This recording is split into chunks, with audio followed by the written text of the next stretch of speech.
존재의 가치는 존재가 의미가 있을 때 가치가 있습니다. 의미를 상실하면 바로 가치도 상실합니다. 가전제품이 세탁기가 기능이 될 때 세탁기가 가치가 있는 거죠. 세탁하는 기능이 세탁기의 의미입니다. 존재의 의미. 그런데 세탁기가 고장났어. 그러면 그것은 아무 의미가 없습니다. 가치가 없습니다. 의미를 상실하면 가치가 없단 말이에요. 사랑이라고 하는 것은 개념화할 수가 없고 사랑은 실체가 없는 거예요. 실체가. 지리산은 어디에 있다. 미국은 어디에 있다. 자동차, 아파트, 전부 개념화할 수 있는 실체가 있기 때문에 개념화할 수 있잖아요. 그것을 설명할 수 있단 말이야.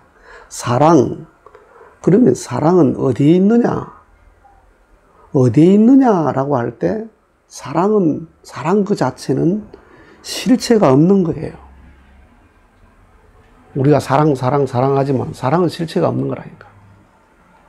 그래서 사랑은 살 수도 없고 뺏을 수도 없고 얻을 수도 없고 빌릴 수도 없고 사랑은. 그럼 사랑은 어떻게 나타나냐? 사랑할 조건이 생기면 그 순간 사랑이 생긴단 말이에요. 사랑할 조건이 생기면. 정확한 예는 아니지만은 하늘이 구름이 하나도 없이 맑아. 하늘에는 물이 없어요, 저 하늘에.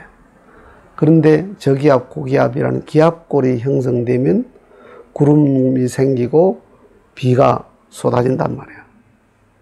네. 비가 없는데 물이 내려와. 물이 없는데 물이 내려온단 말이에요. 없는 게 조건이 생기면. 사랑은 없는 거예요. 그런데 사랑할 조건이 생기면 사랑은 그 순간에 사랑의 실체가 생긴단 말이에요. 부부의 사랑, 그 실체가 없는 거라니까. 남녀가 만나서 만난 조건이 성립되니까 사랑이 왈칵 쏟아져. 그래서 사랑을 하니까 사랑의 실체가 나온 게 자식이란 말이에요. 그 자식은 그냥 생물학적인 하나의 결과물이 아니고 사랑이라는 게 없는 건데 그 사랑이 실체를 가지고 나타난 게 자식이기 때문에 자식이 부모의 존재 의미다 이 말이에요. 참 이거 쉽고도 어려운 말입니다. 작가의 머릿속에 있는 구상은 실체가 없어요. 화가의 머릿속을 들여다보고 야 그림 멋집니다. 소설가의 머릿속을 들여다보고 소설이 재밌습니다. 그런 말이 됩니까? 그건 실체가 없는 거라니까. 구상이라고 하는 것은. 관념이라고 하는 것은 실체가 없는 거예요. 그런데 그 구상이 실체로 왈칵 나타난 게 뭐예요? 작품이란 말이에요. 작품.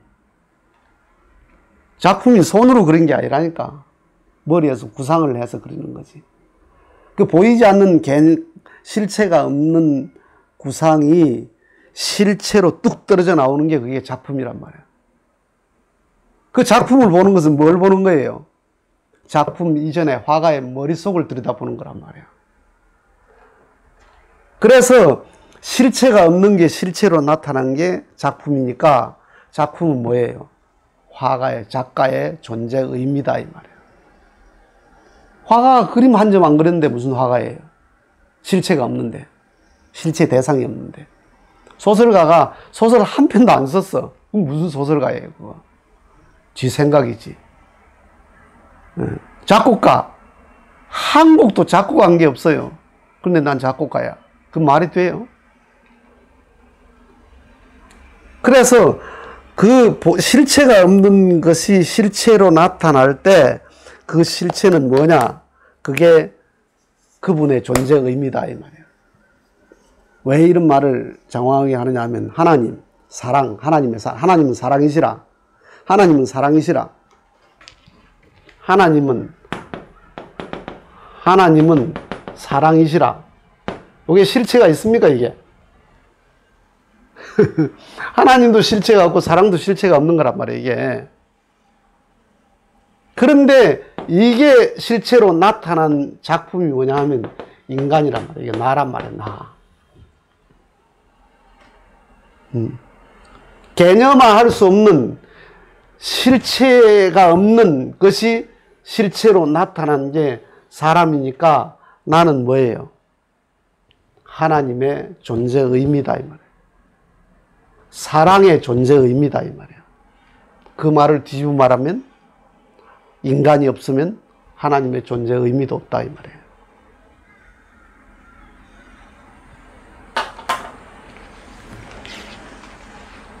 그러니까 내가 존재한다는 것은 뭐냐? 하나님이 존재하시는 의미를 실현하는 거예요. 그걸 창조 목적이라고 그래요. 하나님의 창조 목적이 하나님이 이루어요. 하나님의 존재 의미인 인간이 창조 목적을 이루죠. 창조를 하나님이 했어. 창조하신 목적이 있어. 사랑의 세계, 행복의 세계, 기쁨의 세계, 그런 세계인데 하나님의 창조 목적은 하나님의 관념이라고 해요. 관념. 그 관념을 실현시킬 수 있는 건 하나님이 아니란 말이에요. 사람이라 사람. 그래서 인간이 하나님의 창조 목적을 이루는 하나님의 존재 의미다, 이 말이에요. 내가. 그렇게 지엄한 존재가 인간이에요. 신의 존재 의미다. 타락이라는 게 뭐냐? 하나님의 존재 의미를 잃어버리게 한 게 타락이다. 예수님은 어떤 분이냐? 하나님의 존재 의미가 되어줬다, 이 말이에요. 예수를 통해서 내가 존재한 의미를 찾았다. 내가 창조한 목적을 찾았다라고 하는 게 하나님의 기쁨이다, 이 말이에요. 그래서 그 존재 의미를 가지고 내가 말하고 생각하고 행동하는 그 모든 것이 하나님이 존재 의미다. 우리 아이가 미국을 간다, 어디 산다, 무엇을 한다, 그 모든 것이 뭐예요? 내 관심이죠, 관심. 내 생각 속에 있어요. 밥은 먹었나? 춥지는 않나? 몸은 건강하나? 뭐 하나? 이유가 있어 전화합니까? 자식한테 꼭 이유가 있어 전화합니까? 괜히 전화합니다. 잘 있어? 밥 먹었어? 많이 안 더워? 왜? 그의 존재 자체가 내 의미야. 내가 존재하는 의미야. 너는 내 존재 의미다, 이 말이에요. 너는 내 존재 목적이다, 이 말이에요. 너가 잘못되면 내가 존재하는 의미가 없다. 네가 잘 되면, 네가 잘 됐는데 내 존재 의미가 살아나는 거 아니에요. 하나님과 인간과의 관계가 창조주와 피조물이란 종속적 관계가 아니고 하나님의 자존심이면서 하나님의 존재 의미가 나다, 인간이다 하는 겁니다. 구원이라는 것은 그 의미를 찾아 들여서 그 자리에 내가 돌아가는 것이다 하는 겁니다.